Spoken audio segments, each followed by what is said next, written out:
Adalimumab Baat ব্যথার রোগীদের প্রথম ধাপের চিকিৎসায় ব্যর্থ হলে এই ইনজেকশনটি ব্যবহার করা হয়, যা যুক্তরাষ্ট্রে এক একটি ডোজের দাম বাংলাদেশি টাকায় প্রায় ৪ লাখ।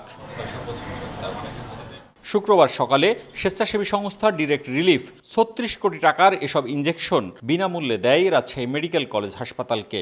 এর আগে ২৭ নভেম্বর যুক্তরাষ্ট্র থেকে ওষুধগুলো ঢাকায় পৌঁছায়। দ্রুতই হাসপাতালে এই ইনজেকশনের ব্যবহার শুরু হবে বলে জানান কর্তৃপক্ষ। রিউমাটয়েড আর্থ্রাইটিস, সোরিয়াটিক আর্থ্রাইটিস, বাচ্চাদের আর্থ্রাইটিস, অ্যাঙ্কালোজিং স্পন্ডাইলাইটিস, এছাড়া ইনফ্লামেটরি বাউল ডিজিজ নামে এক ধরনের পরিপাকতন্ত্রের অসুখ, এছাড়া আরও কিছু অটোইমিউন অসুখে এই ওষুধটা আমরা ব্যবহার করি।